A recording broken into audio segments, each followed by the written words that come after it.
दोस्तों तारीख आज 4 सितंबर 2025 दिन गुरुवार। आइए जानते हैं देश दुनिया की तमाम बड़ी खबरों को सिर्फ 10 मिनट में।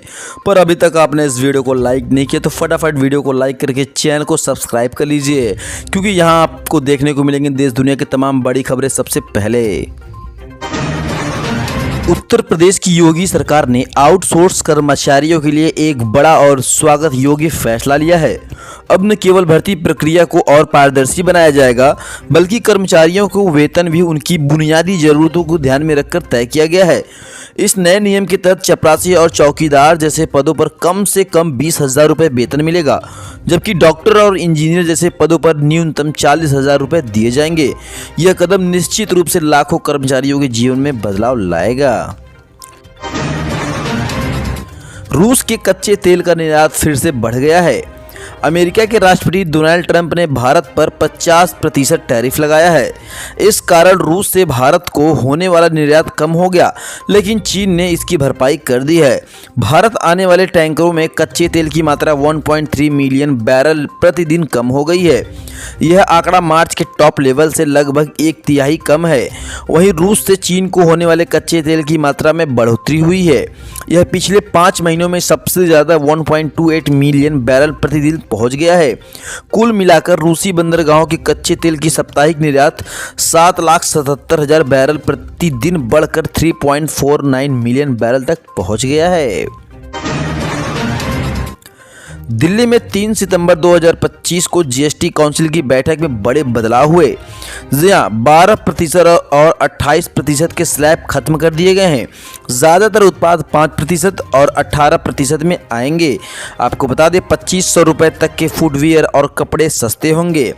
47 रोज़मर्रा की वस्तुओं को जीरो टैक्स स्लैब में लाने पर विचार हो रहा है, जिसमें दूध और रोटी जैसे उत्पाद शामिल है। कंस्ट्रक्शन सामग्री पर भी जीएसटी दरें कम हो सकती है। आपको बता दें अर्थशास्त्रियों का मानना है कि इससे कीमतें कम होंगी और जीडीपी बढ़ेगी।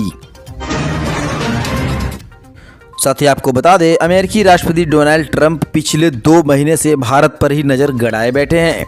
वह इंडिया पर टैरिफ बम फोड़ते रहे और दूसरी ओर अमेरिका के सबसे बड़े 2 दुश्मन चीन और रूस ने गैस पाइपलाइन की सबसे बड़ी डील साइन कर डाली।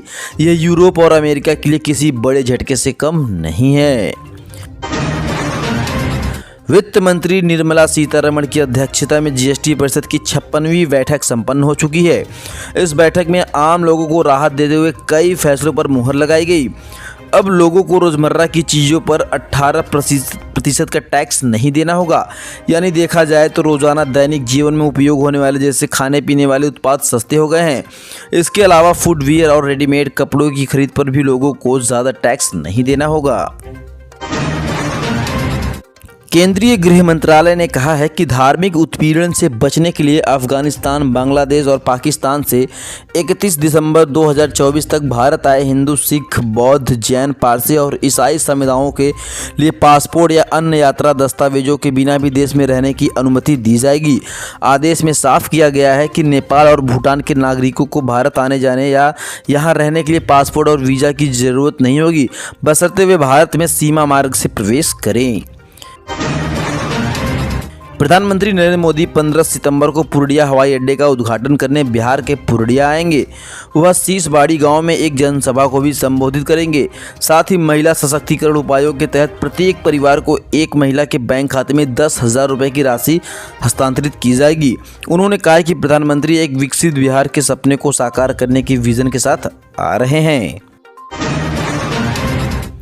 भारत ने सतलुज नदी में बुधवार को बाढ़ आने की अधिक आशंका को लेकर पाकिस्तान को आगाह किया है। उन्होंने बताया है कि अलर्ट मानवीय आधार पर विदेश मंत्रालय के माध्यम से इस्लामाबाद को भेजे गए हैं। भारत ने पिछले सप्ताह तवी नदी में संभावित बाढ़ के लिए अलर्ट कर दिए थे 3 दिन पहले ही। भारत ने पाकिस्तान में भूकंप पीड़ितों के लिए मदद भेजी है।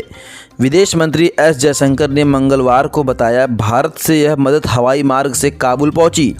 इसमें कंबल, तंबू, हाइजीन किट और पानी की टंकियां शामिल है। इसके साथ ही जनरेटर, रसोई के बर्तन, दवाइयाँ और व्हील चेयर भी भेजे गए हैं। आपको बता दें कुल 21 टन से ज़्यादा राहत सामग्री भेजी गई है। भारत आने वाले दिनों में और भी मदद भेजेगा। बता दें कि पूर्वी अफगानिस्तान में आए शक्तिशाली भूकंप से मरने वालों की संख्या बढ़कर 1200 से अधिक हो गई है। इस प्राकृतिक आपदा में आपको बता दें 3000 से ज़्यादा लोग घायल भी हुए हैं। केंद्रीय कर्मचारियों के लिए सबसे बड़ी खबर सामने आ रही है। सरकार अब कर्मचारियों के लिए सालों से चलती आ रही स्कीम को खत्म करने वाली है। सरकार का ये नियम 8वें वेतन आयोग में लागू होने वाला है।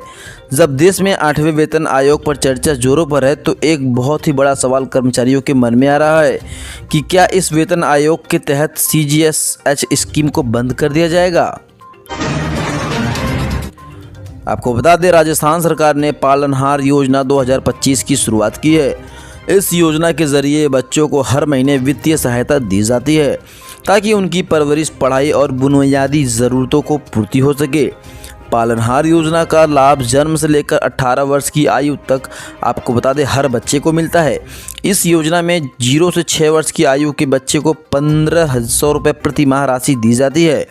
वहीं 6 से 18 वर्ष तक के बच्चों को हर महीने 2500 रुपये की आर्थिक मदद उपलब्ध कराई जाएगी। आपको बता दें, इतना ही नहीं, सरकार बच्चों को अतिरिक्त ज़रूरतों को पूरा करने के लिए सालाना 2000 रुपये की वार्षिक सहायता भी देती है।